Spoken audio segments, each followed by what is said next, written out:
Good evening, everyone. I am Chris, joined once again with Dale, and hopefully at some point tonight, we'll have a JX as well. So we're going to hold the fort until he arrives. I think he's either still watching the movie now or getting out of the movie.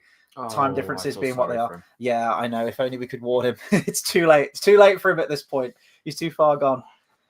We are fairly fresh out of James Gunn's Superman by James Gunn, written and directed by James Gunn, who is now one of the CEOs of DC, I guess. And this being the first chapter, apparently chapter 1, Gods and Monsters of this DCU. And I imagine every shareholder, every person in Warner Brothers right now is really, really hoping that this film does well, because everything is riding on this. As much as James Gunn is going into damage control at the moment, saying, "Oh, this film doesn't need to be a success. You know, it can be fine." He did what he was meant to do. Then it doesn't need to be a success. Done. Yeah, he's like, everyone's like, "This needs to make a lot of money. The budget for this was huge. The marketing was massive. This needs to make a lot of money to break even. And also, this is your first foundational film for your new universe." And he's like, "Oh, it's not that big a deal. Like, it doesn't need to make loads of money. It doesn't need to be that massive success. It's just one movie." I'm like, it's not though, is it? Because if Superman doesn't do well, your first movie in this franchise, then this could go the way of the Dark Universe. Do you remember that Mummy film that came out with Tom Cruise? Oh, yeah, I never watched it. That was meant to set up like this new reboot of the Universal Monsters films. They said we're going to have a Frankenstein movie, we're going to have a Bride of Frankenstein movie, and it was killed dead after that one movie. They had a logo and everything, the Dark Universe. I never watched it. I don't like reboots. They upset me. Bathside, I knew Bathside would say something like this. He said, "I've stunned you've started on time. Hope you enjoyed yourselves." Did we enjoy ourselves? I thought you meant, did we start on time? I was like, yeah, we couldn't wait to like get out. No, I generally didn't. The thing is, I've enjoyed myself at some shit times before. And I remember I watched Scott Pilgrim. Didn't enjoy myself. I was getting a blowjob at the same time. Still didn't enjoy myself. This time that was not happening, and I really didn't enjoy myself. It was I didn't enjoy myself. There's not really much else to say on that front. I've got to echo your sentiments. So me and JX have been watching all of the Superman films in the lead up to this. Obviously, you can check out that out on my channel. We went through the 4 Christopher Reeve ones. We did Brandon Routh. Didn't get time to go and watch the Henry Cavill stuff, but I'm actually curious now if I went back to watch Man of Steel, because how I currently feel is if I went back to watch that movie, it would be like Thanos, like, perhaps I judged you too harshly. Well, to be fair, I thought of Man of Steel quite often during this movie. I preferred Man of Steel a lot. I didn't hate Man of Steel as much as you did. I know that. I know I watched it and was like, it was more confusing for me. I was like, okay, but I didn't hate it. To be fair, I mean, when I was a kid, I used to hate Superman. He was like my least favorite superhero because it was all the whole, the idea of just literally he's got no weakness kind of thing. I know he does technically, but you know what I mean? It's that whole he can do anything. And then I found out he could shoot lasers out of his eyes. I was like, wow. I was like, another thing. Like, it was one of those. That was what he was like to me. And then I watched Man of Steel, and it really made me think, I feel like this character can be done well. Like, I feel like I've not given him a chance. Like, weirdly, that movie opened up liking Superman, even though I wasn't like the keenest on the whole thing. I didn't dislike it as much as you did, but I was like, I feel like there's something to be done here, because obviously that was a dark Superman. It was a dark kind of thing, and I thought, okay, there's something that could be done here. And that's when I started reading the actual comics. I thought, I'll give him a chance. I read the Brainiac comic, and I was like, this is really good. And then I started to like Superman, and I started to see a few crossovers. I remember when that Lego DC supervillains came out, and I was like, utilizing, I know it's the Lego games, but utilizing Superman, Batman. I was like, there's sometimes this can work. I saw Batman vs Superman. As an overall, it's quite boring. The extended version I thought was better. But yeah, this isn't about Man of Steel. The point is that opened up doors for me. This, I just watched it and I was like, yeah, like, honestly, I was yawning. Like, I actually was. And I mean, we're going to watch Lord of the Rings, and I was there just going, I was like, I feel like I'm going to be fine. But I was sat there just like, please don't tell me this is just going to make me feel tired. It was. We've already got it lined up. After we've done this review, we're watching Two Towers, and like, I'm out of my mind. I need a good film to just cleanse the palate after this Superman film that I had to endure for 2 and a bit hours tonight. It was kind of like, when you have a shot of tequila without having the salt. Yeah. It's like, it's horrible. But there was no salt given to me in this. It was bad. But I don't think there's anything that could. The thing is, I don't know what there could be to make this better. Aside from, we felt like we were thrown in to something that was like, where's the beginning? Yeah, we get it's not a good sign when your movie, other than Star Wars, because that's stylistically designed to be that way. You know, the old Flash Gordon things had a text crawl to get you into the film. This opens with a wall of text of stuff that should have been either the first film, and we've kind of been thrown straight into the second film in a franchise, or all of this stuff should have been set up. To be fair, it when it obviously gave us the text crawl and did its thing, I thought, okay, that I wasn't instantly off, put off by that. I thought, okay, cool. And then we saw Superman beat up and he's coughing blood, and there's the whole, and I was just like, and didn't you feel like that scene went on really long as well? Yeah. Where I thought, okay, but we didn't have that. There's nothing to warrant that scene. Mm-hmm. It's not like, okay, there's that, and then he goes Force of Solitude. You thought, okay, you're gearing up for something. It just felt like there was something missing, like it was not handled well. This film was an absolutely convoluted mess, and you can tell this from the trailer anyway. This film is jam-packed. This doesn't feel like a Superman film. You've got the Justice Gang in there with Hawk Girl and Guy Gardner Green Lantern, and you've got Metamorpho in there, Mr. Terrific. On top of this, you've got Lex Luthor, and you've got the villains of Ultra. There's just so much packed into this, and it was difficult to, because we're 3 years into Superman's career at the beginning of this film, it's difficult to know which characters know what. So we're thrown into a world in this where Lois is immediately aware of who Clark is, and she knows that he's Superman, and the two of them are already an item. Obvious at first. It was a bit like, do we? Yeah, and it was, yeah. And that's actually something that Man of Steel did as well. Very, very early on in Man of Steel, Lois Lane finds out that Clark is Superman, and I'm sorry, I really hate that. Part of the intrigue for me, and maybe this is just because, I absolutely love the Donna film so much, is that interplay with them at the workplace, the character of Clark that he puts on, and how he acts the fool in order to mask his identity. And that's some of the most charming stuff for me in those earlier Superman films, not to mention the amazing chemistry that Margot Kidder and Christopher Reeve, of course, had. But yeah, this film, so not only is it a convoluted mess, with all the wall of text you get at the beginning, it's something like, because they're so avert to showing you the origin story of Superman now, as most superhero films are. You get a text saying, 30 years ago, Jor-El and Lara sent their infant son to Earth. And then it's like 3 weeks ago, Superman stopped an invasion by Barovia. And then it's like, 3 hours ago, Superman lost his first fight to something called the Hammer of Barovia in Metropolis. 3 hours ago, Superman got beaten, or something like that. That's your text at the beginning. I'm like, we're cliff noting a movie here, or an opening act of a film that we should have seen. And it's all told in, and then the opening scene is, and I don't think this is a spoiler because I think this was leaked ages and ages ago, that the first scene of the film. Spoil this movie. Well, yeah, the first scene of the film is what you see in the trailer in that extended clip where Superman just slams down onto the snow and is like, like agonal breathing, and he whistles for Crypto, and Crypto's like biting his leg and yanking his arm, and drags a prone Superman across the ice to the Fortress of Solitude, where he's resurrected by his Superman robots, as he calls them, and they supercharge him with the sunlight, with like the direct beam. And a few people said this when that clip was released, saying he was already outside, so shouldn't he already soak up the sun? I guess this is more of a direct beam to heal him quicker, I guess. Like, it's probably from the comic book, maybe, this giant magnifying glass thing. But for me, I think the biggest weak point of this whole film was the writing. The writing is just absolutely terrible. So much forced humor in there, which you come to expect from James Gunn. If you've seen the trailers or any clips, you probably knew what you were getting in for with this one. As I say, this film completely met my expectations. There was so many trailers and TV spots for this film that I pretty much felt like I'd already watched the film before I'd even got to the movie theater today and actually sat down and watched it. But you mentioned about the humor, how you thought there were a couple of good jokes in there. There were a couple of ones. I think, there was, let's say there were 60 jokes in there. There was more than that, but let's just say there were like 60 jokes, right? It was a lot. let's say just like 60 jokes, whatever, like huge, just like bam, bam, bam. There was a lot of that. There were scenes where there was a joke, then another joke, then another joke. I think if there was one or two, some of them were like, you know what, that would have been all right if there wasn't 50 jokes before that.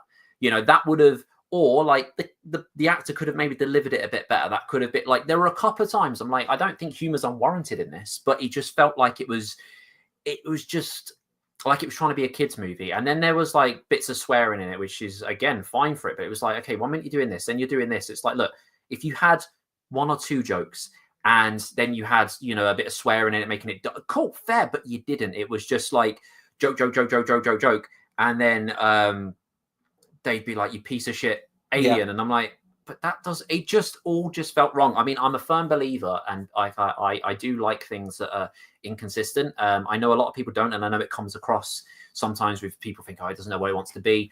I like that because you're never going to please everyone. You're never, like, no matter how you, if you know, do an album a certain way or do a movie a certain way or anything, you're never going to please anyone. Not anyone, sorry, everyone. So I'm a firm believer of you can do different things here and there, and you're always going to please someone as well. There's always going to be fans of certain things. There's always going to be an audience, but I just think it was too inconsistent. It was like, okay, it's been inconsistent here, and then here it was like, I don't actually know where we're going with this.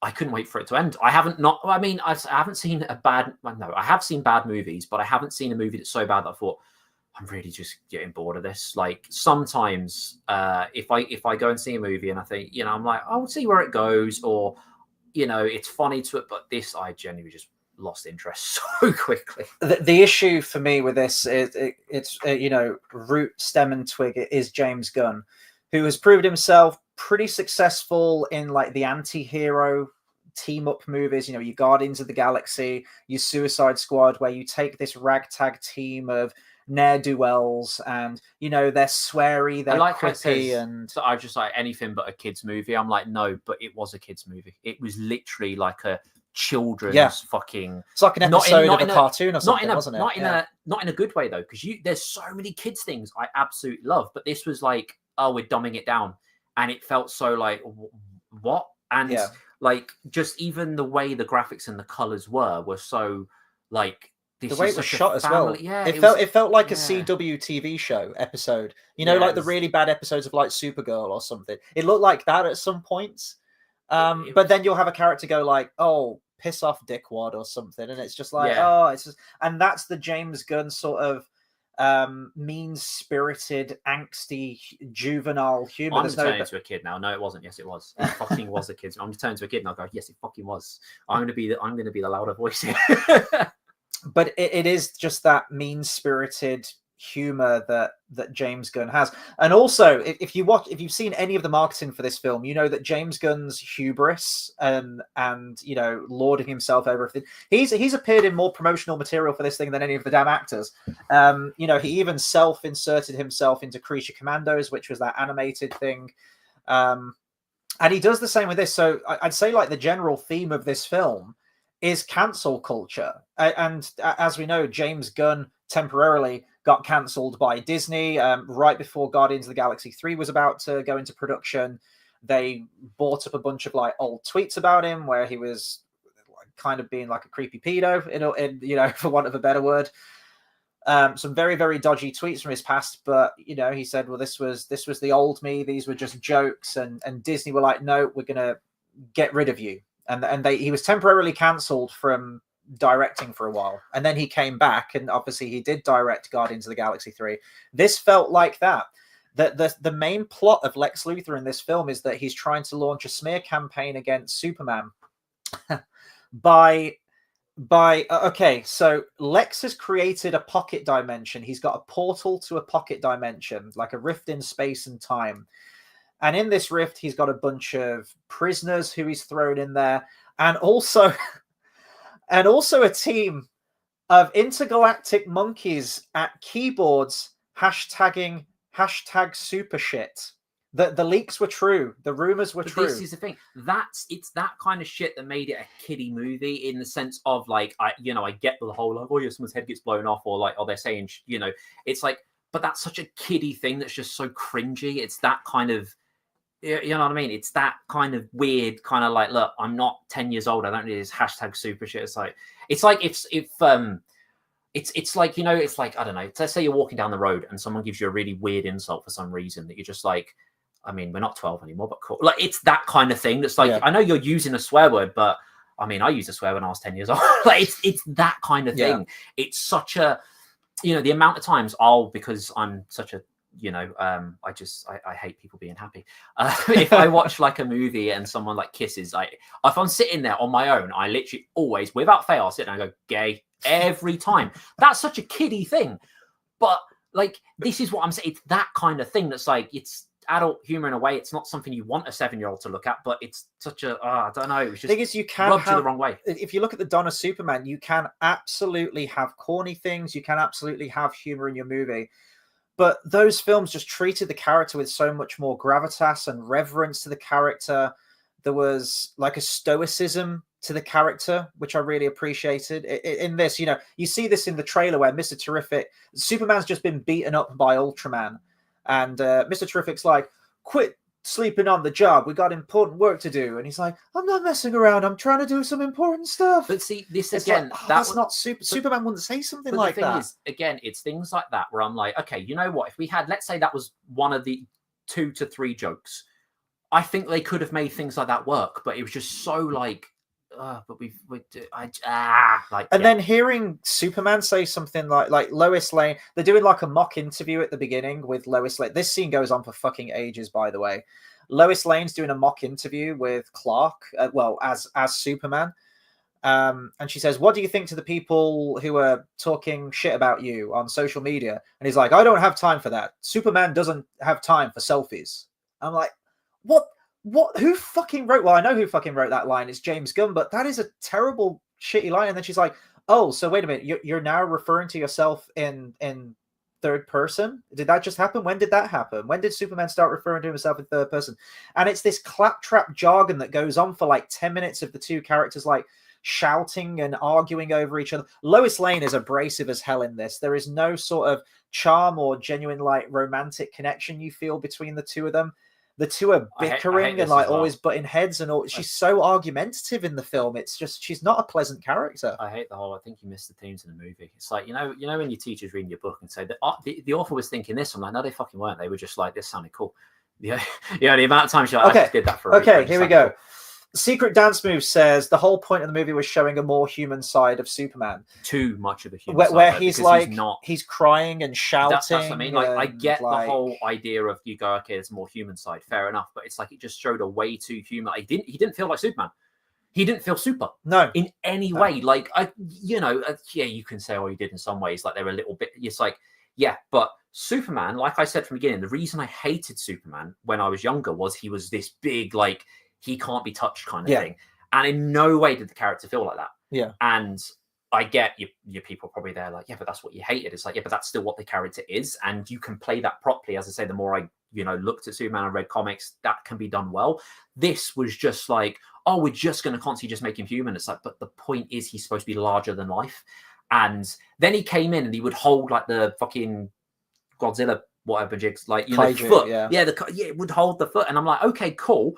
So he's doing Superman things, and then suddenly he's like spitting blood, and we're like, okay, why? And it's not. It was just all over the place. Well, that was because he lost a fight that was off screen that we didn't see. It was all over the place. That's the thing that really pissed me off. The thing is, yeah, with Superman, this feels like such an easy way to tone down Superman. James Gunn said like he didn't want Superman to feel all powerful. He wanted to make him, more human and weaker. And a lesser director, James Gunn, just thinks, oh, well, the only way to show a more, vulnerable Superman, I guess, is to have him constantly get his ass handed to him and constantly get beaten up, and seeing him in these pathetic situations, like where he's like, Krypto, take me home. And then Krypto's like biting his ankles and like shaking his arm around, and it's all played for laughs. I'm like, no. Remember Joey?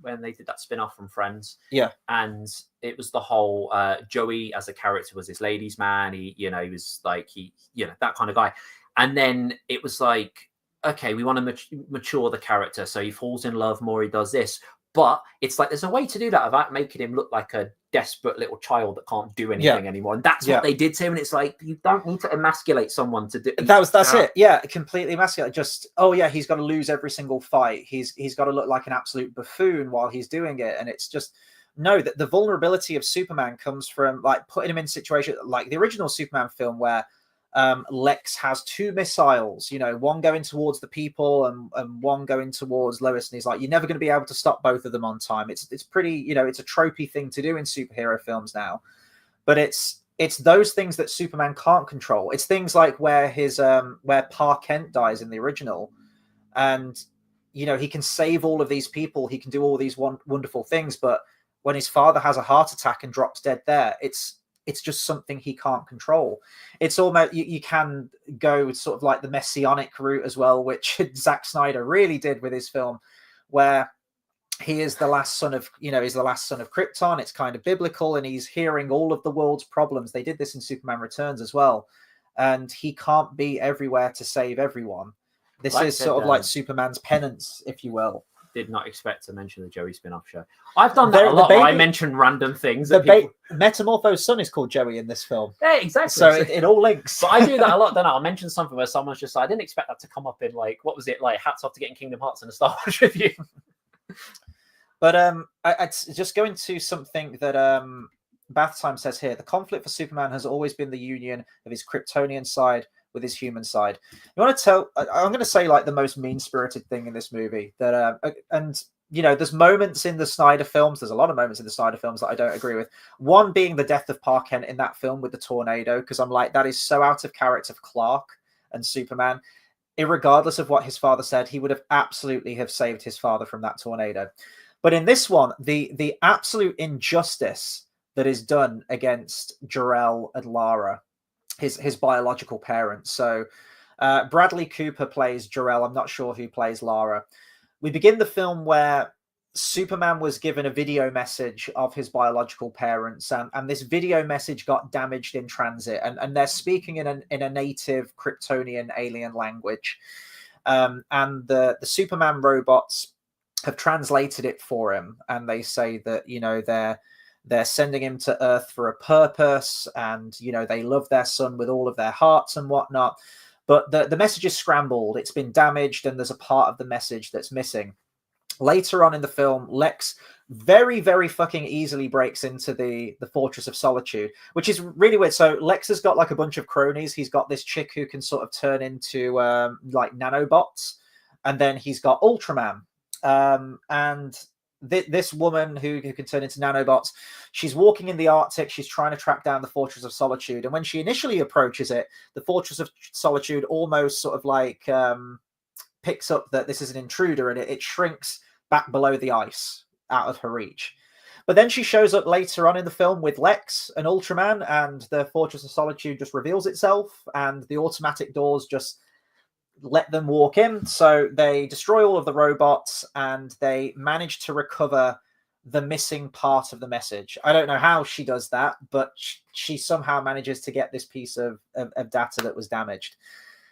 And then it turns out that the actual message that Lara and Jor-El imparted to their son is absolutely despicable. It's something like, you shall rule over them, take as many wives as possible, spread your seed so that the pure, strong Kryptonian blood can prosper. They are a weak species. They are insignificant. They are disgusting. You shall be a god to them. And yeah, you need to just procreate with as many of them as possible and conquer them, essentially. That was their message to their son. And that's the treatment that's given to Jor-El and Lara in this. I'm tired of this contrarian, subversive, mean-spirited angle that Hollywood keep going with this stuff. I hated it. That was probably my biggest mark against the movie. Yeah, the Bath Time says super prima nocte. Yeah, essentially. And they keep saying like, oh, Superman must have a secret harem out there of women. I'm like, what are we doing here? And ultimately the message is that, you know, his parents at the Kent farm are more parents to him than his biological parents were.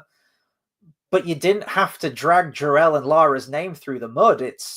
that is absolutely abhorrent treatment to those characters, as far as I'm concerned. Yeah, it's disgusting. I hated it. I mean, the thing is, I don't fully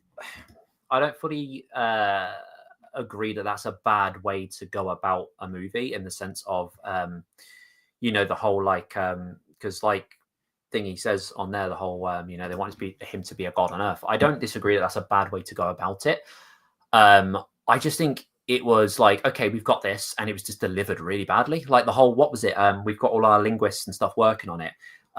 It's like, well, and it's a fucking alien language. Like, and like we've got all these linguists and stuff doing it. That's got no relation to anything that we know. So it was like, it's okay. There's a concept there, and I'm not disputing that concept. I'm really not. I'm not disputing it as much as you. I know you're like, drags their name through, but I'm not disputing. I think, okay, there's something to be said for this, and that can be a whole, well, he's meant to be a god on Earth doing that. That's what they want. But he turns around. He's a savior of the people. Kind of like someone mentioned before, Dragon Ball with Goku. Essentially, let's go kill those people. But he gets a knock on the head. There's loads of relations between Goku and Superman that I can read off. But that's an interesting idea. But it was just delivered so poorly. It was just such a, like, we've got our linguists working on it. And I thought, that doesn't make any sense. And I thought, okay, that's just going to be false information. And then I came to the end of it and I thought, so was it not false information? But how did it just, none of it made any sense. It was just all this kind of, it's like it's like when people try and go down a certain route and you think, okay, this is cool, and then they clearly have no idea how to go down that route, and that's what it felt like. The only thing that I can sort of so they get this message and Lex puts it all over the news, or broadcasts it everywhere. This is what the message really said. We've had multiple linguists decipher what this language actually means, and this is what they say. And it's almost like it's been AI'd. They just go, and you shall enslave all the humans, and you shall sleep with all of the women, and rape, pillage, and plunder kind of thing. That's the thing. I was like, is that's a false message that Lex is but it wasn't. No, that's the actual message. Oh, but it's like, how could I don't care if you've got all of Earth's linguists working on this thing. This is an alien language that no one knows. Like, how did they deconstruct it? Now, the only thing that I can think of, and this doesn't even hold up anyway, because someone could always question the validity of this, is that maybe they somehow hacked into the Superman robots to gain their ability to translate this language. But then Lex goes, hey, trust me on this, guys. This is what the message says. And it's like, well, how do you know this? He's got robots and I translated it. No one goes, well, you could be lying, Lex. Like, it's just... So then everyone turns against him then, and he's the bad guy. And which leads to one of the most laughable scenes. It reminds me of this scene in The Last Jedi. The bit where Finn's about to crash into that battering ram cannon at the end to save everyone. He's about to go out in a blaze of glory. And Rose come and kamikazes him from the side.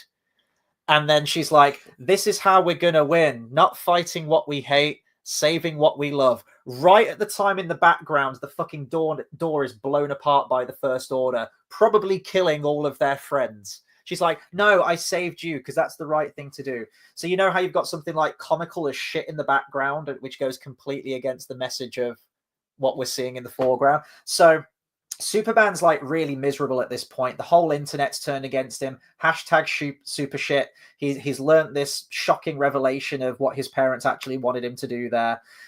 And there's a giant kaiju outside. This was actually the first promotional image that got released for the film. Where he looks like he's got the weight of the world on his shoulders and he's pulling his boots on and he's sat in the chair. And there's that like giant pulsating neon eyeball thing outside the skyscraper. So it's this scene.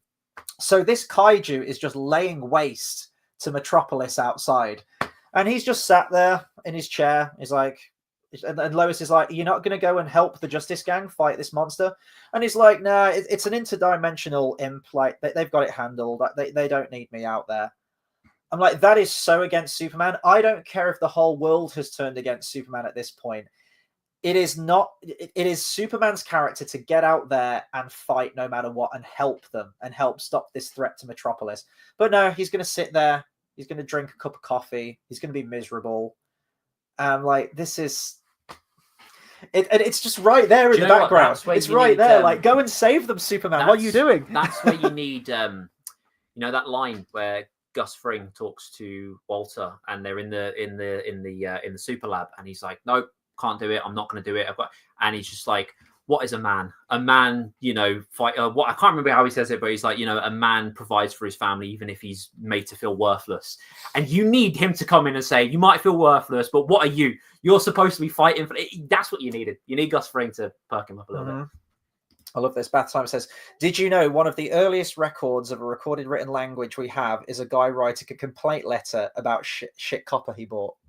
That's amazing. I didn't know that. Did you know a platypus glows in the dark? No, I didn't know that. That is another fact. There we go. Let's talk about Superman himself then. So David Corenswet, I'll give credit where credit's due. I think he could play a great Superman, and I think he could. I don't think he did, but I think he could. Honestly, I think he did the best with the writing that he had for this. Hayden Christensen. I don't think it was his fault. He's a bit like Henry Cavill. Like, Henry Cavill looks the part. He is the part with great writing behind him. He could have been something truly spectacular. And I know he has his fans. I wish he and Ben Affleck were given much better lines to work with. Oh, Ben Affleck was dog shit. No, I fucking hated that. I think with the right material, he could have been the best Batman. Legitimately, I believe with the right that. material, Gary Glitter could have been the best Batman. But so I'll speak as I find. I think that David Corenswet played a fine Superman for this movie. I would just like to see the man have a better script to work with and just more material. And there are moments, very, very fleeting. I can think of maybe like one or two where you have a scene of like real substance and the music's quite nice and you're feeling the emotion and it feels like they're getting the character of Superman right. And then they'll undercut it with a joke, just like the Marvel films. Like you'll be getting into it. There'll be a moment of emotion and you're feeling it, and then it's just a joke completely undercuts it and takes you out of the moment. And it's like, I just take a step back, James Gunn. Not every single line, every single scene needs to be capped off with a joke. I think they were. It felt like. I mean, I dropped off Marvel movies years ago. I watched Iron Man, and then the second one was Hulk, wasn't it? Yes. Yeah, I watched that, and then I just sort of, it didn't hold my interest. Took the world by storm. Everyone loved them. Did not hold my interest. I feel like the next one I watched was Iron Man 3. Like, it was ages I waited, and I admit the movie was that movie. Like, there was a lot of like funny moments, but it just didn't hold my interest. And I feel like this Superman movie was trying to do that, where it's like, oh, we're going to be funny. It's just family friendly. And I'm sorry, and this might just be me, because I'm not because there was people next to us laughing, and they found like, great, like what you like, but maybe this is just me. But it's just, there's so many of those things that like you can either play it safe and everyone love you sort of thing, and that's what it was trying to do, or you could actually try and do something good, if that makes sense. Like I say, I mean, like what you like. I'm not disputing people's taste, but what I'm saying is, it felt like it was just trying to go on. Let's get a laugh. Let's get these like in there. Let's do this. Let's make it so kids like it. Let's make it so people want to take their kid to see it, and just do a Marvel thing again. But delivered really poorly, because Marvel, as much as I dropped off really, really early on with those movies, they built up a empire. They built up something, and it felt with this like, okay, we've got Hawkgirl, we've got this, we've got that, and it's like, where did these come from? And the characters acted as if like, you were supposed to already know them. And I get, like I say, I mean, I'm a fan. I don't think you need an origin story every single time. Not like, and when I say that, I mean not in the same way that you get from I don't know, like Batman Begins. You don't need an origin story in the same way. So you don't need to fully introduce everyone in the exact same way. But if you're going to introduce a character, at least try and get it to, okay, let's get this audience on board with them, rather than just throw them in and go, okay, so where are they at in this? It was just done as a mess. It just felt very like, remember when Justice League came out, and that was what, 3 movies into that DCEU, something like that. And race to the finish. It was like that, and it felt like, okay, maybe they're going to take a step back, but they didn't. It was like, well, you're doing exactly the same thing. Just slow the fuck down. It was just, it's not a good introduction into this world. It doesn't feel like an introduction, as we say. It feels like we've stumbled into like the second chapter of this story. What was I going to say? It's like if you were going to bang all the members of the Spice Girls, and you started with Baby Spice, and you're like, just chill, just save that, just go through them. That's what this was. It was like a bad order of banging the Spice Girls. Brinsley says, I really enjoyed the Guardians movies, but still don't know if Gunn is right for Superman. He's not. And it's going to be under his leadership. We get a glimpse of, spoiler alert, I guess. This was leaked as well. Hey, I watched 2 MCU movies in dipped out, right? Not one. I'm just making a point. I was like, we'll give him one more. And Supergirl shows up at the end of this, right? Because that's going to be the next film. That's next year's movie. And she comes in and she's like drunk and she's wasted. And she's like, what's up, bitch? And like, I'm like, this is... Yeah, that was a bit over. This is going to be our Supergirl. It's like felt very Ted. Yeah, could have been Ted 3. And it's like Superman says something like, "Oh, she goes to planets with red suns because their metabolism's different, so she can actually get drunk on those planets. She can't get drunk on a planet with a yellow sun." And she's like, "Thanks for looking after my dog, bitch." Isn't our son white? Isn't our son white? Our son, isn't it white technically? I guess so. It just comes through the colours of yellow and red because they travel farther. So. Bath Time makes such a great point. Both Brinsley. So I'm going to come to this one first. Bath Time, I'm going to come to your comment in just a second. Brinsley mentions about the Guardians movies that, James Gunn can do them well, but not for Superman. I completely agree because, as I mentioned, like if he's doing like a juvenile gang of anti-heroes, antagonists, whatever, he can do that. You've got a group of people in Guardians of the Galaxy, another MCU, and Suicide Squad, right? This is the thing, and another MCU movie I've seen. Just saying, and then I dropped off after the first one. I didn't watch 2 or 3, but that's a group of people you can do like that. And like you said, like Suicide Squad, it's like that's where I know that movie went through hell, and realistically, it didn't end up being that great of a movie. So much better than this, though, honestly. But it could have been a good movie if it was like they took that on board, that they were villains, and they went, right, we're going to do that R-rated movie. They're villains. We're going to, push the boat out with this one. Cool. But they kind of were like, but we pull it back and try to make it safe. And it's like, you just ending up with a pile of shit doing that. And that's what we got. And that's kind of how it felt with this. It's like, we're going to put that in. It's like, but this isn't the time. And the thing is, the Clayface horror movie thing that we're getting, I'm a firm believer that could work as a thing. But it's after seeing this and this kind of universe, like, are they really going to commit to that, though? Like, I think Scarecrow would be a brilliant, an origin Scarecrow movie would be great. You can make a good horror movie out of it. Would they do that, though? Or would they kind of go, oh, yeah, but let's not make it too horror. It's like, just commit. Yeah, but it's like you're doing a Clayface movie without having an established Batman in your universe. And, like, Batman's not going to be in it. Like, this is what I'm saying in the sense of, are you dropping it in somewhere? And are you really committing?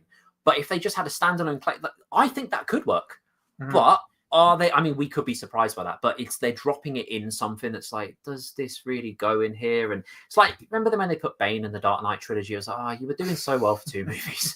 It's like that. Like, commit to something. I mean, I get they did commit to it in Dark Knight. It was just the bad, but you know what I mean? It's like, if you're going to have it heightened, do heightened. If you're not, you're not. And it's just... Well, it's the thing is, like, James Gunn came out with a slate of movies. And, like, as of this, I'm like, what are we building to here? At least with... When you look at that first phase of the MCU, really up until, Infinity War and Endgame, they had a loose plan. They probably never thought they'd get as far as they did. I've seen Infinity War and Endgame. I'm going to start right off. I've seen this many. They're all over the place, but I'm just saying, I've seen another one.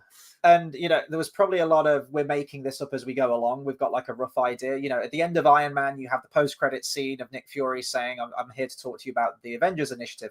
They probably never thought it'd get past that. It was probably just like a fun little Easter egg to throw in at the end of the movie. But, we were setting up Thanos. We were setting up the Infinity Stones, and we were pushing towards that. There was an end point. Whereas let's look at our slate of movies in this first chapter that's called Gods and Monsters, right? Your first movie is Superman. Absolutely. Don't have a problem with that. That makes sense. Start with the main one, right? Start with Superman. Then your second movie is The Authority. Now, unless you're like, you're well into your deep cut references, I would venture a guess to say 99% of your audience has never even heard of the fucking Authority as a group. And that's your second movie. Well, already plans have changed because now they've put the kibosh on that. So James Gunn's already scrapping movies that were originally on his slate. Then there's meant to be Batman the Brave and the Bold coming out at some point, which is in the nebulous future. James Gunn says he hasn't really got an idea for Batman yet. He doesn't know how to make it work. At the same company, Warner Brothers, you've got 2 competing Batmans now. You've got Robert Pattinson's after the massively successful Penguin show. people, they've said that the script's ready to go, but it's been delayed until I think like October, is it 2027? I feel like Warner Brothers are kind of holding back a little bit to see how this film does before they pull the trigger on that movie. Remember the Tim Burton version of Alice in Wonderland? And how that was like, okay, cool. Like you even said, match made in heaven. We're going to go creepy route for us, which would be great. And it kind of was like, well, we're going to do that, but it's going to kind of be a sequel, but it's going to kind of like live action remake. And it was like, you trying to just commit to an idea. Yeah. And that's what this just did not commit to an idea. It's the same. It's the same sort of thing. And like the first television series in this is Creature Commandos, but then he's still got the Peacemaker series. Now, Peacemaker came out during the time of Zack Snyder's universe, technically. It links in with the Suicide Squad. You've got Margot Robbie as Harley Quinn, which stems from Jared Leto's Joker, which ties in with the whole Snyder thing. And Peacemaker was a part of that. That was made by James Gunn and the Suicide Squad. And he's cherry-picked like certain actors and characters, the same actors that he wants to use from those earlier films in that past universe and bring them into this one. Like Peacemaker is still John Cena. So if you're wiping the slate clean and doing a brand new universe, you can't do that. You can't just go, well, I'm going to get rid of Henry Cavill and get a new Superman, but I'm going to still use Margot Robbie as Harley Quinn. I'm still going to use that. Like, if you're going to wipe the slate clean, wipe the slate clean.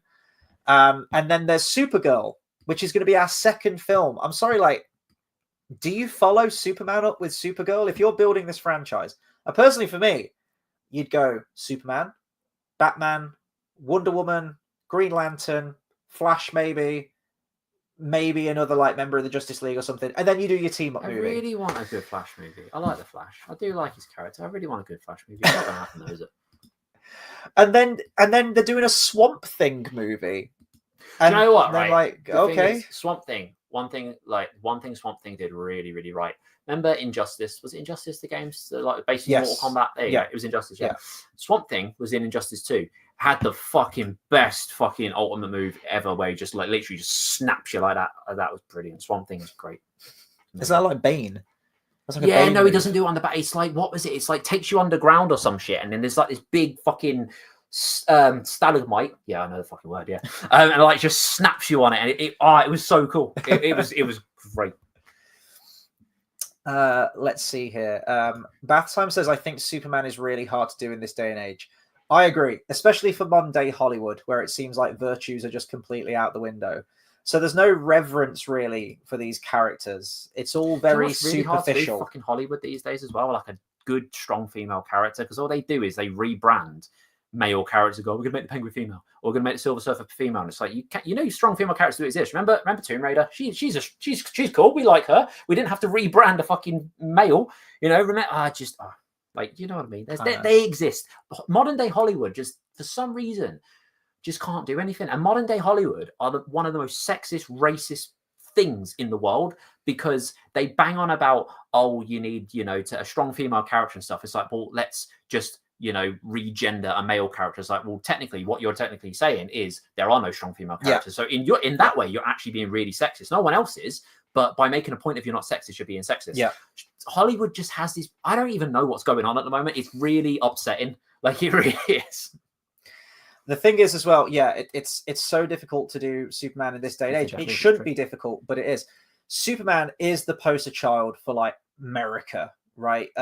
Truth, justice, and the American way, which James Gunn or anyone on this creative team, that phrase like sticks in their throats. They've been asked that in interviews. I think he even played with it. He says, Superman stands for truth, justice, and, well, the rest. It's like they can't even say "and the American way."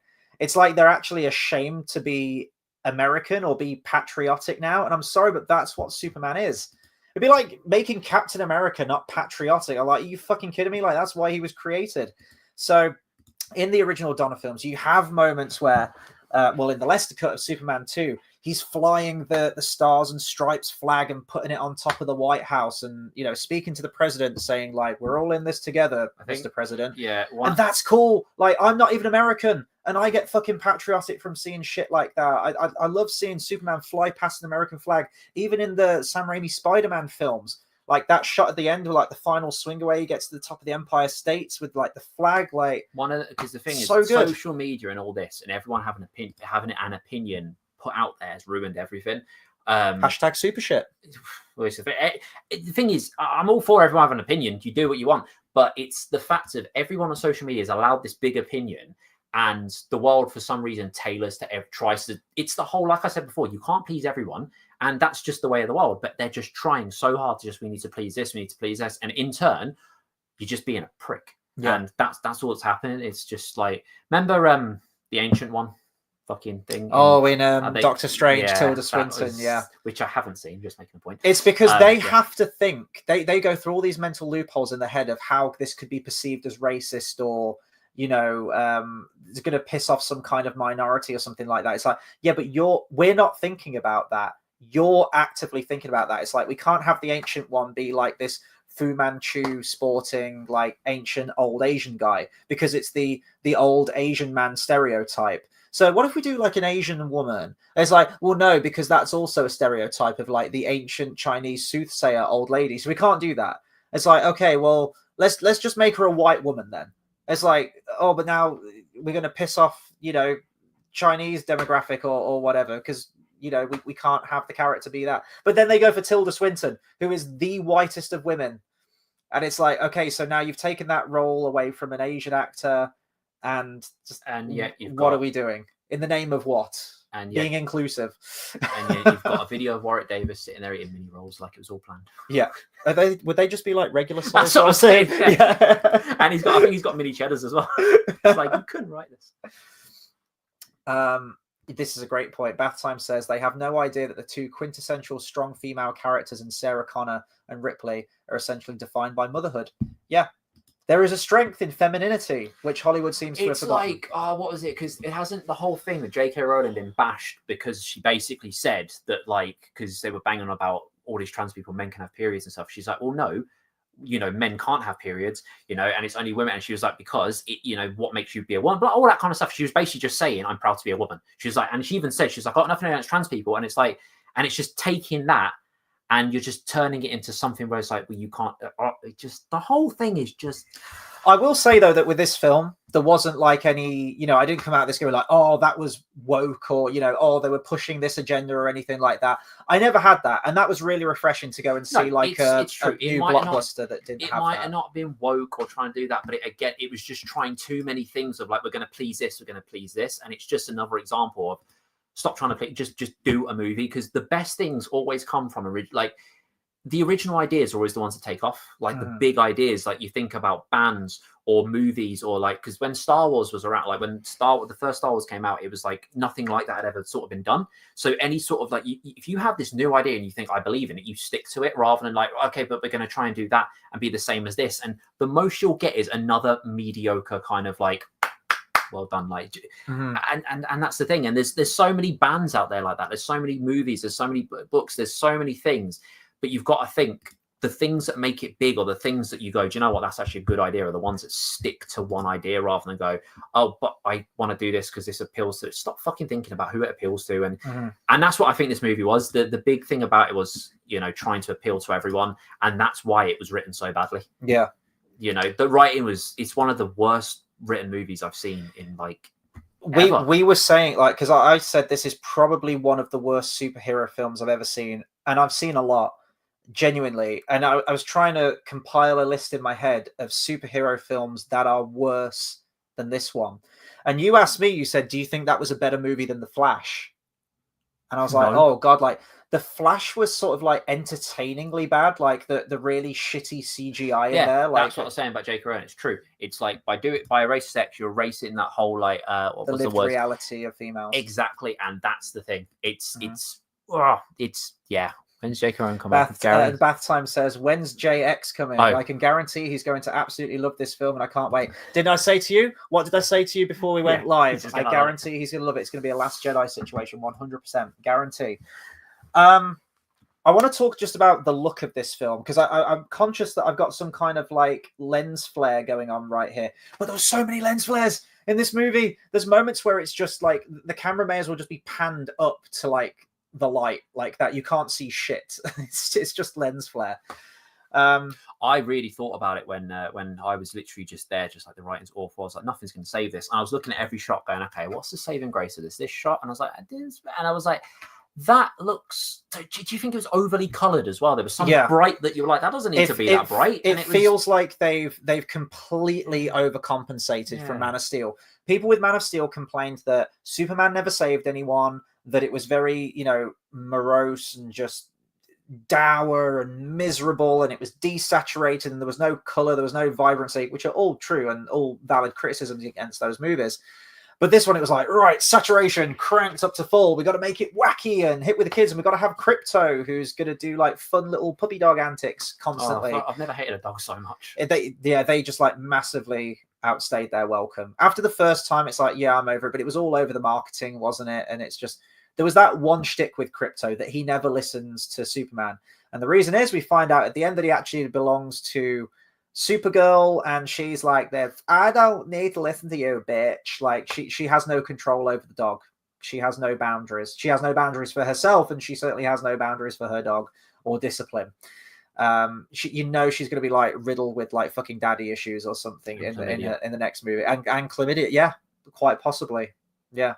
She's going to be like fucking someone in like a bathroom stall or something in the next movie. And it's going to be like, this is our hero. This is our Supergirl. Oh, I just know it's going to happen. It's James Gunn, isn't it? It's going to happen. Well, that's all women are good for, isn't it? God, you said that, not me. But the actual look of this movie, you've seen it in the trailers. It's so garish. It looks very, very cheap. It's like so digital as well. Like the CGI doesn't look great. It's just kind of like an ugly movie. Do you know what? That makes sense. More of a grommet person. That would have been kind of cool. That would have been more of a cool thing. We got some weird. Again, another thing that felt like it didn't know where to commit. It was like, just a humorous dog, and it's like, but then he was this strong thing, and it's like he's not Crypto. Where are you going with this? Crypto's a white Labrador. He's not a Labrador. He's like a little shit. Again, self-insert. James Gunn. It's modeled after James Gunn's dog. There you go. He's got his dog in the movie. Congratulations, James Gunn. Thank you. Well done. But the cinematography of this movie, the cinematographer is Henry Braham, who is the cinematographer of The Flash. So do you remember those like horrible, crazy camera angles and garish, terrible CGI scenes in The Flash? You can kind of see why it looks the same. Well, James Gunn did call The Flash the greatest comic book movie ever made. He said that. Now, I get that he was trying to sell a movie, inherited the whole DC cinematic universe and these movies that were coming out at the time, which was like Aquaman 2, Joker 2, Black Adam, Blue Beetle, Shazam 2, and The Flash. It was like the afterbirth of the old company, wasn't it? And he had to advertise it. It was too far gone in production. So he had to go and see The Flash. It's going to be great. And he said, The Flash is going to directly tie into what I'm doing for Superman. It's like, yeah, but it's not though, is it? It's not at all. Just a very, very ugly looking film, to be honest. And the crazy fucking camera angles. You've seen this in the trailers. The memes are great. The whole thing is filmed with like this fisheye lens. So everything, when Superman's flying, it's like really bug-eyed like this. Like the lens is, if you know what I'm talking about with the fisheye lens, the whole film is done that way. So everyone looks super extended. His arms remind me of, remember Stretch Armstrong? Yes, Remind me of that, It's like the perspective's completely off. And James Gunn uses that in all of his films. I know he used that in Guardians 3 because you have, oh God, what's his name? Adam Warlock, who's flying. And it's like, and it was used in Black Adam as well, where they're like flying towards the camera and their heads like jutted forward and the perspective's completely fucked up and weird. There's no sort of like beautiful cinematic shots of Superman flying or lifting off or anything like that, like you get in the Reeves movies, or sometimes even like you get in the Zack Snyder movies. Although in those movies he just kind of like farts upwards, doesn't he? Just like and like instantly hits the speed barrier. But they were at least cinematic in some aspects. This one just looked really ugly and just muddled. There was no nuance behind the camera at all. It was just a very, very ugly looking movie. And then like scenes where he punches that guy, like it's CGI Superman punching CGI Goon in the face, and then like CGI teeth fly out and like bounce off the camera. There's that fourth wall breaking moment there. It's like could have done without this. Let's talk Lex Luthor. Nicholas Hoult. What did you think to our big bad in this Lex Luthor? Straight and shit. Yeah, Super shit. It's you know what, this makes me want to start drinking again. Like it was. Remember when he started crying? That was literally. I was oh really? He was. I mean, part of me wants to say his looked all right, but I don't know. I don't know what it was about it, because I think his dress sense. I think that was kind of like I think that was cool. That there was a Lex Luthor in that, and the way he kind of like way he carried himself. I think that was cool. I think the dialogue was shit. Not really his fault, but I think the dialogue was shit. I think his head was a bit too shiny sometimes. But I think, I just think he was a bit, and just him crying at the end. And also, like, when we see Lex Luthor and he has the whole, like, he's got his suit on and stuff. He's a powerful man, and also he's got control of a lot of stuff. Mm-hmm. He seemed like a whiny teenager that wanted control. Yeah. And it was like, and then he starts crying. I'm like, proving my point. He's a whiny teenager. That's what he's like. So I didn't like him. I was trying so hard thinking, like, which characters do I like? And he was not one of them. You need Lex Luthor to be intimidating. Now, I know you have Gene Hackman and it's played more for laughs. It was a lot campier in like the 70s and the 80s ones. That's fine. And Gene Hackman was fucking fantastic as that version of Lex Luthor, which fit that movie completely.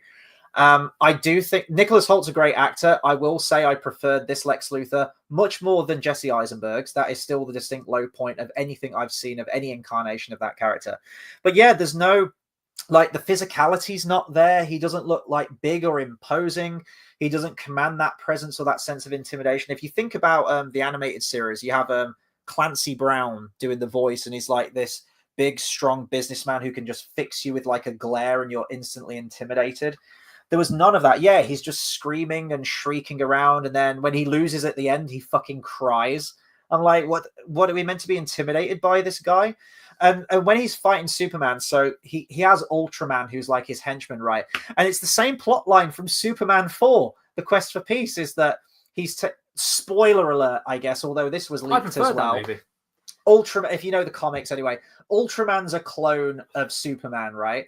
Lex apparently found a strand of Superman's hair and created an imperfect clone who's, a bit dumb and stupid, but is able to be like bent to Lex's will, essentially. And to fight Superman, Lex is like at this command station with a headset on, and he's shouting like Street Fighter combo moves out over the headset, which Ultraman then uses. He's like, use move 44Z, and it's like an uppercut. And he's like, now 24B, and it's like he swings him round. He's like, now finish him off with 47D, and then he like throws him down to the ground. I'm like, what are we fucking doing? And he's like, when he's repeatedly punched him in the face at the end, what is he like? He's like, 4A, 4A, I like, 4A. It was, I like that with the whole, Bath Time said the whole, they need to enjoy themselves. Villains do. Let me see here. Where am I looking? The very last one. The very last one. Yeah. So it's like, because that's one thing the Joker that makes the Joker so good. He's always enjoying himself, and I think super villains are supposed to have that. Like, I mean, the thing about Jesse Eisenberg, that he had that kind of insane kind of look to him, which I think works with super villains. But Lex Luthor's always a bit smarter than that. Well, he was like really jittery. Like if Jesse Eisenberg was playing the Riddler or the Joker or Mad Hatter in that movie.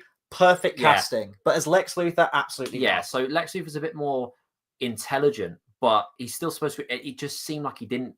Not that he didn't enjoy it, but it was sort of like, I can hold my hand because if it doesn't work, I'm going to cry, and he did cry. And then there's like bits where he knocks them. He's got like a mug on his desk that contains like pens and pencils, like a desk tidy, and he goes like, Superman beat me, and he like knocks the cup off, and he's like, no, pick that up. This version of Superman could have been played by Jim Carrey. This version of Superman, he was that kind of thing. Well, that's Guy Gardner. He looks like Jim Carrey from Dumb and Dumber with the bowl cut. But no, he could have been played by Jim Carrey, because think about it. The way he plays Robotnik in the Sonic movies. Yes. It's that kind of vibe, but obviously Jim Carrey goes all out and he does his thing, whereas this kind of felt like, well, we're trying to keep it sane, and it's like you've got the Jim, you've got the Dr. Robotnik vibes, and it's like it doesn't, for this serious character, doesn't work. The thing that makes Sonic movies great was it's that silly kind of thing, and this just felt like you've got that persona, but you're not going with it, which if they did go with it, it'd just make it even worse. But you know what I mean? It's kind of like, but this isn't what Lex Luthor is. It was just, weak, just weak. Speaking of weak, the soundtrack to this film, I was actually really looking forward to seeing. So there's two composers on this film. There's John Murphy and David Fleming. I actually did hear that up until quite recently, maybe like a couple of months ago, this film went through extensive edits, and you can kind of tell that in the movie. It feels like completely chopped apart and loads missing from the movie.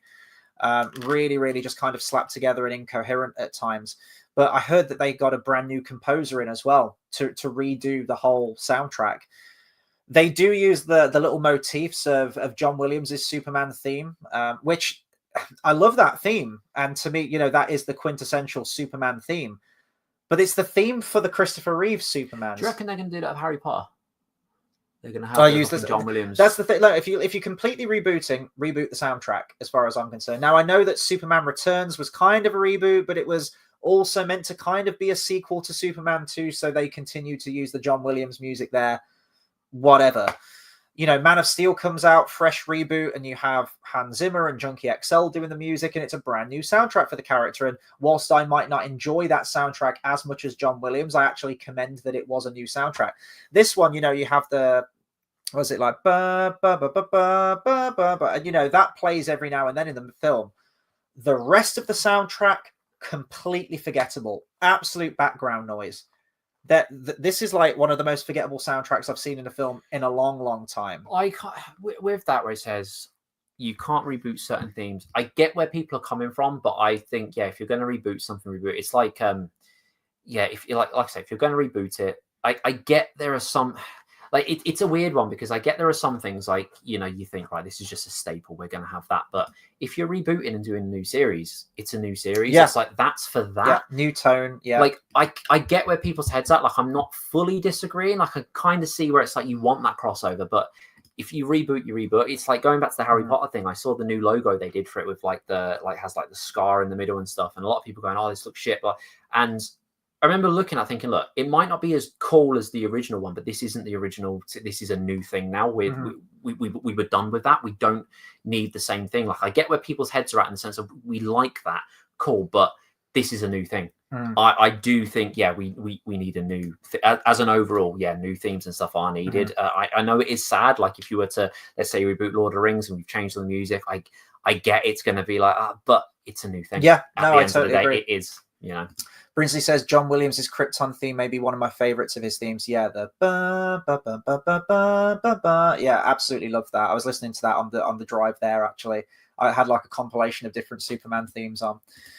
See, this is where I'm going to disagree. Bath Time says you can't reboot certain themes. The Shy, Superman, James Bond. James Bond's different because James Bond's like this episodic series, so that's always going to be the James Bond theme, right? And you reboot it, it's just another James Bond, but that theme stays the same.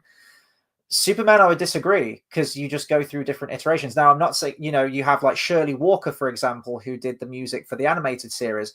Very, very similar to the John Williams theme, but it's its own theme. It just captures the same, bum ba bum ba but like that kind of call to action, that march. It was the Superman march. The Shire, I'll disagree with that. Like if someone said we're rebooting Lord of the Rings with a brand new, fresh take, go with a new theme. And we've seen that, there's the animated Lord of the Rings film that came out in the 70s. There's the animated Hobbit one. And then there's like Peter Jackson's the Hobbit films and the Lord of the Rings. Yeah. Like in the Hobbit live action films by Peter Jackson, the Lord of the Rings. Yeah. They're part of the same cinematic universe. So you're going to use the same themes, but, and probably for the Hunt for Gollum movie, they'll use the same music, I would imagine. But if it ever got completely rebooted, then, you got to rework it from the ground up, I think. Let's see. Bath Time says, but what I mean is they do the tropes from Rocky and then right at the end they use the theme similar to Casino Royale. Yeah, like the Creed film is more of a continuation. I think, well, at least the first two. Creed 3 doesn't have Rocky in it at all, which is why it's terrible. It's an awful film, Creed 3. It didn't happen. Here's the thing. I feel completely talked out about this movie. Don't get your hopes up for like a cool post-credit scene, by the way. We sat in for the credits, probably expecting it to, like the Marvel film, set up something for the next movie. And it's just more cringe, unfunny James Gunn humor. I will say this, that the audience that we saw tonight, it was sort of like middling full in the audience. It wasn't crazy packed or anything like that. Worry, though, when there's a movie with that many jokes and there wasn't a single point where everyone laughed. The whole, with the exception to the couple of people right next to you, The whole audience was dead. There was no applause. There was no laughing. There was no, like, very, very different film. But I remember seeing Top Gun Maverick like that opening weekend, sold out screening. And when I hate saying like, oh, I was on the edge of my seat, you could hear like audible gasps from people. You could hear and see people completely engaged in that movie. That's why I say like Top Gun Maverick is probably one of the best films I've seen in like the last, oh God, how many years? Like last 5 years, however long that film's been out. It was remarkable. And I'm not saying you're going to have that for every movie, but for something like Superman, you expect a bit of something. I don't think it's a case of too much story for one movie.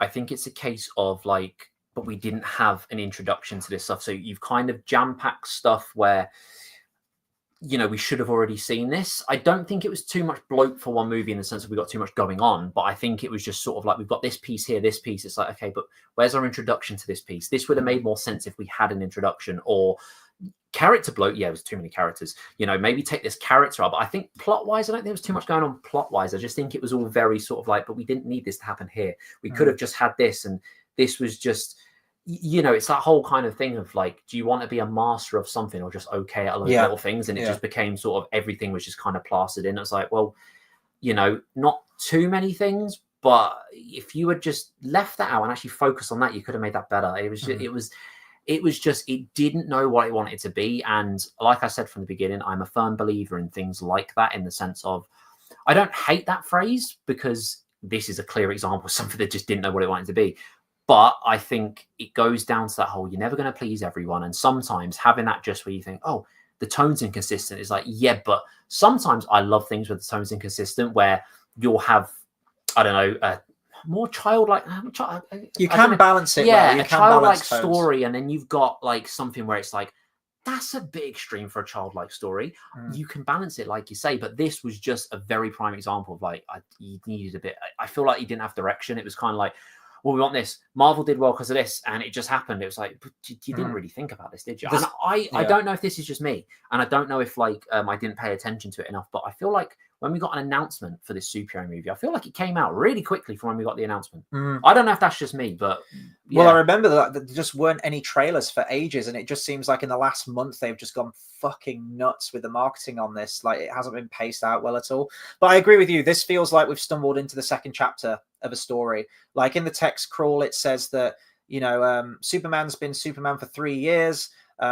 He's the most powerful metahuman. 3 years ago, whilst maintaining a job as a reporter in the Daily Planet, he sort of like revealed himself to the world as Superman. Yeah. And I'm like, well, that's your first movie, isn't it? That's your first movie where he first shows up as Superman.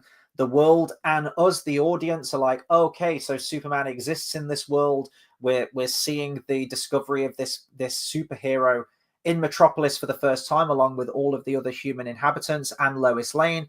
We can have more of that Daily Planet stuff, getting to know the people at the Daily Planet. Like, you have Jimmy Olsen in this like really cringe subplot where he's got the hots for Eve Tessmacher. They reuse that character from the Dawn of Superman, and she's like this selfie-taking, you know, blonde bimbo-like character who actually has the hots for Jimmy Olsen and is feeding him inside information from Lex's place.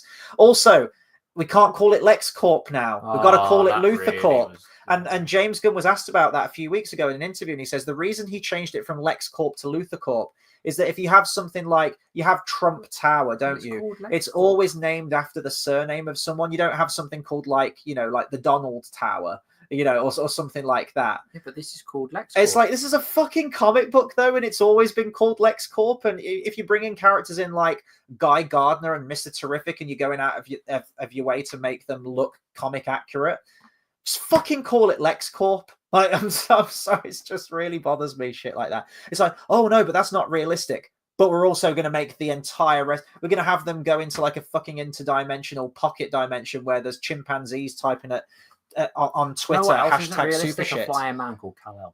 Yeah, but no, we can't call it LexCorp. It's got to be LuthorCorp. Yeah, Bath Time says it sounds like a total mess, to be honest with what you're saying. Yeah. It's one of the worst movies I've ever seen, ever. Like, I'm not just comic book movies, but honestly, like, the potential, like the wasted potential of a Superman film like this, man. Like, I came out of Joker 2 thinking I'll never get that time back, but at least it was, it was a fascination, like you said, to it. It was fascinatingly bad. Yeah. With this, I genuinely never get that time back again. Like, it's upset me that I wasted time on it. Yeah. It's actually... And money. 20 quid to watch this. Yeah. 20 fucking quid. And that's 20 quid watching it in like the bog standard screen. They are doing 3D showings of this. Worst movies ever. One of the worst I've ever seen. We didn't see this in iSense, which is like the bigger screen with like better sound or anything like that. We saw this in the bog standard screen. Over £20. I think it was like £20.30 or something like that. That is ridiculous for a ticket now, especially for a film as bad as this. Yeah, this is just Bath Time says worst movies ever. I'm genuinely trying to think of. Genuinely one of it's one of the worst comic book films I've seen. Granted, I haven't watched a lot of the newer Marvel ones. Like, I haven't seen Thor: Love and Thunder. I haven't seen Black Panther 2 or all of the shitty stuff that Marvel have been pumping out over the last few years. Why didn't they call it God of Thunder and like have like the Kiss song like playing? Like, why didn't they go? Why did they not do that? That's what I would have done. Yeah, it's just little to no Clark Kent at the Daily Planet in this. Like, I don't feel like I know, like Perry White's barely in it. Yeah, just there probably is more of an attempt at humanity in this for Superman. He's actually saving people. He's quite plucky and everything like that, which is kind of what you want from a Superman character. Probably more so than Henry Cavill's take on Superman, which was very grim and very somber. But there was more gravity to his Superman, I think, more of a presence. Do you know what's a really good question? Is it worse than Last Jedi or Rise of Skywalker? Oh, no. Well, I would much rather watch Rise of Skywalker than this, but I think Last Jedi hurt Rise more. of Skywalker was more entertaining. Last Jedi hurt more, like you say. I think this, the thing is, this is better than Last Jedi. I think let's say I was a big fan of those MCU movies, which I really wasn't. Let's say I was, I think I would have enjoyed it a bit more because it did try and be like that. So I think I would have enjoyed it more. So I'd probably say it is better in that respect. I think more people will enjoy it more. But I would rather watch. Like, that's really weird. I've never thought I'd ever say that about. Oh, that's weird. That's horrible. I'd rather watch Last Jedi. Bath Time says the worst film I've seen recently is War of the Rohirrim. Oh yeah. Oh boy. If you haven't checked it out already, I can't remember if you have or not. Me and Everything in Middle Earth did a really cool review on that when it came out, so it's worth watching that. Check out Everything in Middle Earth's channel as well. He's just recently done a video on Beren and Luthien, which is really, really good. So definitely check that out. I think we're probably going to have to round off. I mean, we held the fort for an hour and 15. I'm going to do the wrap up now. If JX jumps in, obviously we'll get his opinions too. But me and him can probably jump on a separate video at some point so we can just get his opinions, really. I never want to think about this movie again. Same.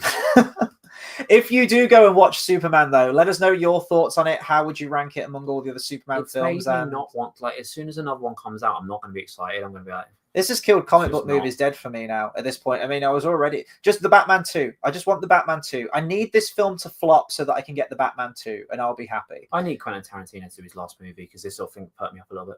Yeah, and then he's done, and then we'll get no good movies. And then it'll make me sad again. Please do consider subscribing to the channel as well for more movie reviews and all of that good stuff. We'll be live again on Wednesday for the next Studio Ghibli movie, which is Kiki's Delivery Service. As now I've fulfilled my commitment to these Superman films for the time being, I'm going to be taking a little bit of a back seat on the channel. I'm still obviously going to be doing the Studio Ghibli films, and if there's any other big films that come out that I really want to talk about, of course I'll be doing videos on that. It really just is a time thing, and it's coming up to the summer holidays, and I really want to make headway on my updated version of The Hobbit, which I haven't touched in months. And I really need to do some groundwork on that. And these streams, among practice and work and all other stuff, I just haven't had the time to devote to it. So the retrospective of Studio Ghibli, we're going to keep that going. But yeah, I'm going to drop out of some of the other videos because it's just difficult to get everything consistently watched all that time. But if there's any other videos that I want to jump on, of course, I'll still be here. I'm not going anywhere is the main thing I'm saying. Yeah, we'll round off. Thank you to everyone who joined us. And yeah, we'll hopefully get JX's thoughts at a later date. Take care, everyone.